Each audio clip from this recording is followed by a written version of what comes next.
Hey there folks, today I'm going to be showing you how to quickly and easily remove these dreaded and often seized on retaining screws on your vehicle's brake rotors. Now there's always a heated debate online about whether they go back on or not after you've done a brake change. That's not the topic today. We're going to skip over that. We'll leave that part up to you. We're just going to show you how to easily remove them without stripping it, and to do so we're going to be using this hand impact driver. Now it just looks like a screwdriver. It's got a strikeable end that you hit with a hammer, and you put a screwdriver end on the end of it, and it comes with a few different screwdriver bits. Of course mine doesn't come with it because I need Torx, so I'm gonna have to improvise with mine. All right, so before we actually remove this screw with this tool, I just want to go over one quick tip that everyone always forgets to mention in their videos online, and that is the direction of rotation for the tool. It has two different directions of rotation. You don't actually have to move it yourself. You just hit it with the hammer and it'll rotate the screw head whichever direction you set it up for.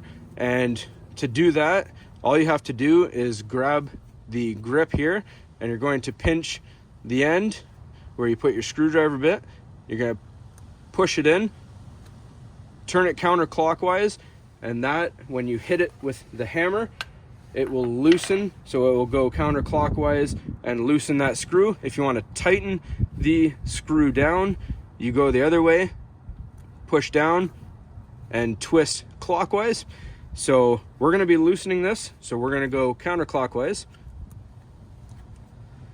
Now let's go ahead and set this up and get this screw out. All right, so I did have to try this out off camera a little bit. It takes a little getting used to. So you actually have to seat it nice and tight, and then you have to whack it real hard with the hammer and kind of push against it and twist counterclockwise to loosen all at the same time. So we're just going to show you how that's done.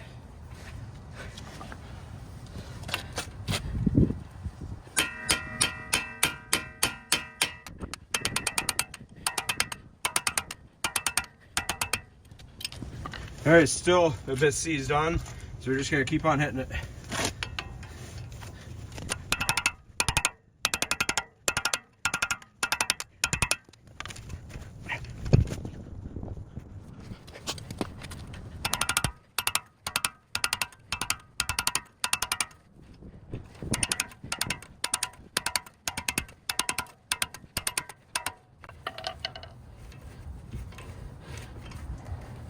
All right, once you get it enough where it's loose, you can just do the rest by hand.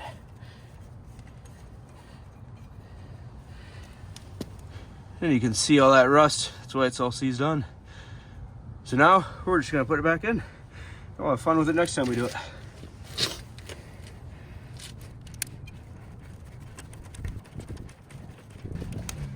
All right, so I don't want to strip this thing when I'm putting it back in, but I do want it back in. So I'm going to take the bit end here, push it down, twist it clockwise, and that will now tighten it.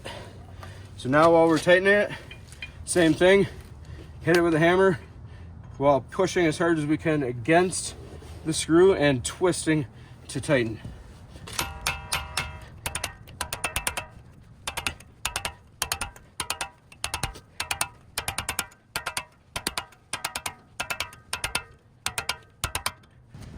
All right, so you saw how fun that was. I'm actually kind of out of breath doing all that. That was real fun, beating the living daylights out of that. So that'll be fun getting that back off the next time we need to, which hopefully isn't for a while.